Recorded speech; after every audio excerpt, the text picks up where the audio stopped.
ఒక్క అబ్బాయికి అమ్మాయిని చూడాలంటే అమ్మాయి వాళ్ళు ఎన్ని అడుగుతున్నారు తెలుసా? 2 లక్షల జీతం ఉందా, 3 లక్షల జీతం ఉందా, 2-3 ఎకరాల పొలం ఉందా అంటే పొలాలు జీతాలు ఎక్కువ ఉంటేనే ఇస్తారా? లేకపోతే అమ్మాయిని చూసుకోడా? అంటే చాలామంది విషయాల్లో మగపిల్లలకు అమ్మాయిలు దొరకక చాలా అంటే చాలా ఇబ్బంది పడుతున్నారు.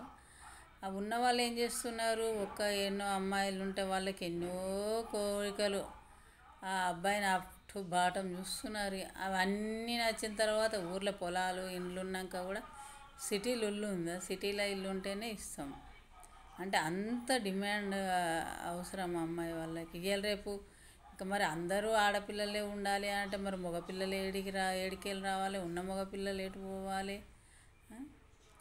కనీసం మా పొలాలు గిలాలు ఉన్న వాళ్ళకి కూడా పిల్లలు దొరకకు, అన్నీ ఉంటే ఏదో ఒక వంక పెడుతున్నారు. అంటే ఆ అబ్బాయిలకు పిల్లలు అంటే మేము మేము బ్రతకలేదు అమ్మ, మేము వెనకటకి ఇవన్నీ చూసామా? అబ్బాయి మంచిగుండా మంచిగుండా, ఇక మంచి చెడు కూడా కాదు, పెద్దవాళ్ళు చూసిన పిల్లగాన్ని చూడాలి. మరి ఏదో చేసుకుంటావా, మాకైతే నచ్చిందంటే చేసుకుంటాం. అన్నం చేసుకున్నాం, వాళ్ళు ఏం చేస్తున్నారో ఏం చేయలేదో, వాళ్ళు ఏం పని చేస్తున్నారు అవన్నీ కూడా మేము ఆరాధించకుండా మేమంటే ఒకదాన్ని కాదు, చాలామంది వెనకటి వాళ్ళు అలా చేసుకునేవాళ్ళు. మేము సంసారం చేయలేదా, పిల్లల్ని కనలేదా, వాళ్ళని పోషించలేదా, బ్రతుకుతలేమా? ఇంకా అప్పటికన్నా ఎక్కువ ఇప్పుడు ఇంకా మీరు ఎంత చదివినా ఎంత సంపాదించినా ఇంకా ఒకరికిద్దరు సంపాదించుతుంటారు. ఇంకా అప్పుడు చదువులే ఎక్కువ ఉన్నాయి, చదువులు అయితే కంపల్సరీ ఉన్నాయి, చదువులు అడుగుతున్నారు లేండి అందరు, ఖచ్చితంగా అందరూ చదువుతున్నారు.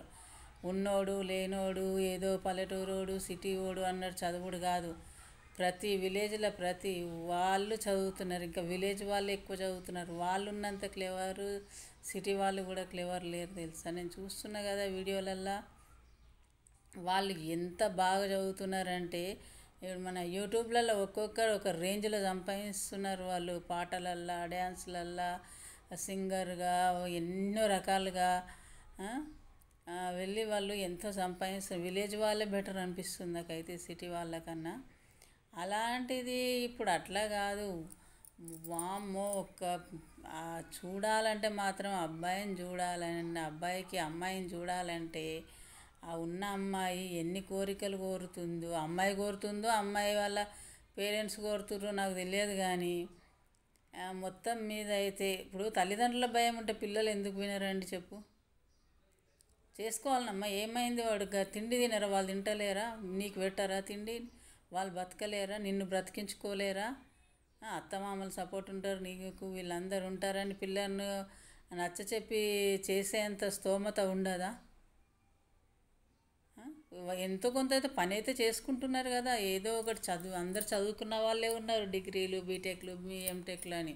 మరి అలాంటి వాళ్ళు చేసుకున్న వాళ్ళకి పిల్లలు ఎందుకు దొరకరు? ఆస్తులు ఉంటేనే పిల్లలా అమ్మ? ఒకవేళ చేస్తే ఇస్తాం సరే, ఉంటే 10 ఎకరాలు 20 ఎకరాల భూమి ఉంది, నీ కర్మగాలి నీ పెళ్ళి అయినాక వానికి తిక్కలేసి వానికి ఏదో లాస్ వచ్చి మొత్తం అమ్ముకుంటాడు, అప్పుడేం చేస్తావా? విడిపించుకుంటారా? విడిచిపెట్టి వెళ్ళిపోతావా? ఇది ఎందుకో నాకు కోపం మీద నేను చేస్తున్నా, నేను శాంతం మీద చేయట్లేదు. అంటే ఒక్కరని కాదు, నాకు కొడుకున్నాడు, ఇంకా చాలామంది మా రిలేషన్లో మగపిల్ల అంటే మా గురించే కాదు, ఈ దునియాలనే చాలామంది ఉన్నారు మగపిల్లలు, ఆడపిల్లల కన్నా. ఉన్న ఒక ఆడపిల్ల కోసము చాలా అంటే చాలా, ఒక పిల్ల 2 పిల్లలు ఉంటే వాళ్ళు ఎన్నో కోరికలు కోరి చేస్తే ఎందుకంటే ఎందుకు బ్రతకలేరు? అంత ఓపికలు ఎందుకు ఉండట్లేదు?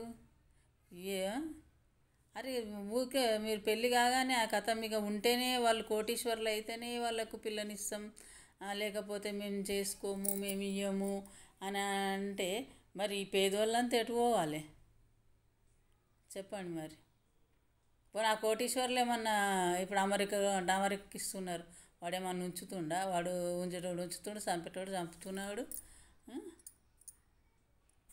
అర్థమైందా? కానీ దయచేసి